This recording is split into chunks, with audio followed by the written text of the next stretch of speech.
I do thank you for holding this hearing today. It is the first hearing of this committee to consider the many important issues we do confront in reauthorizing our nation's surface transportation programs, which expire in September.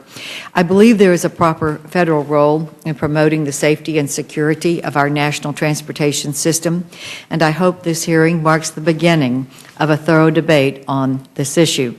It is my hope that we can together reform the federal role in a manner that will better meet our state's transportation priorities. I want to welcome, obviously, Secretary LaHood and also Ned Holmes, who will be on the second panel, who serves on the Texas Transportation Commission and is chairman of the Transportation Transformation Group. It's been more than 50 years since President Eisenhower signed legislation to create the interstate system, and construction on the final span of National Highway was finished nearly 20 years ago. Yet highway users in all 50 states are still paying into the National Highway system through a formula designed around the now obsolete purpose of completing the interstate system.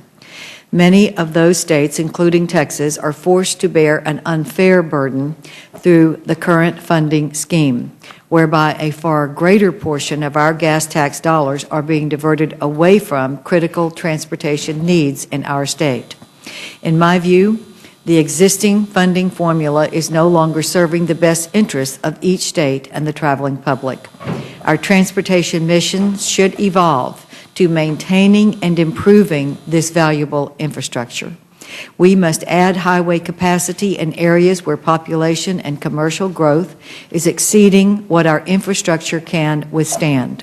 Our funding structure must change to meet these shifting priorities.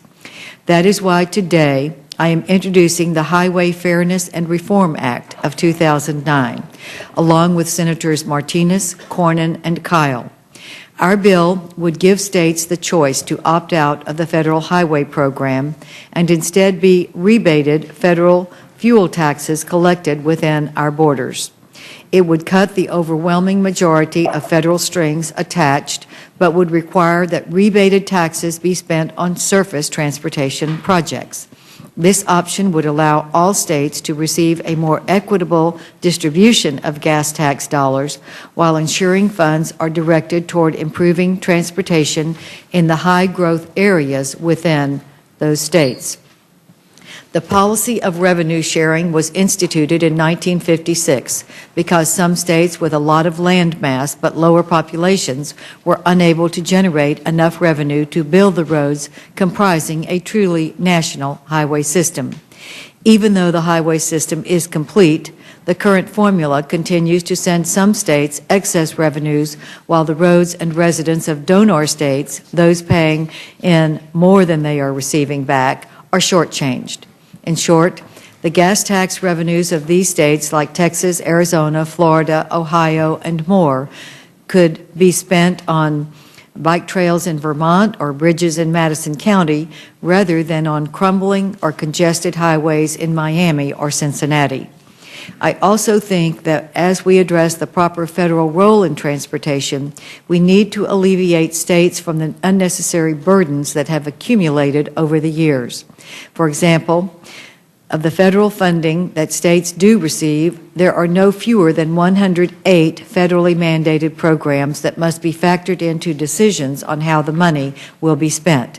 Once the state decides to begin a transportation project using some of its federal highway funding, it takes an estimated 12 to 15 years of bureaucratic process before the state can even break ground. This level of federal micromanagement fails to acknowledge that our state and local leaders are best positioned to carry out the present transportation mission, which should be maintenance and improvement. My legislation is designed to ensure interstate equity and to allow states that most efficiently will be able to maintain and improve their highways while removing unnecessary regulatory burdens.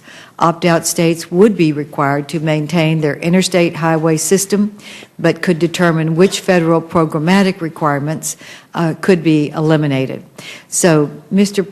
Mr. Chairman, I thank you for calling this hearing. I think this is the time to start this debate, and I hope that we can come to agreement on what is equitable for all of our states, not just some. Thank you.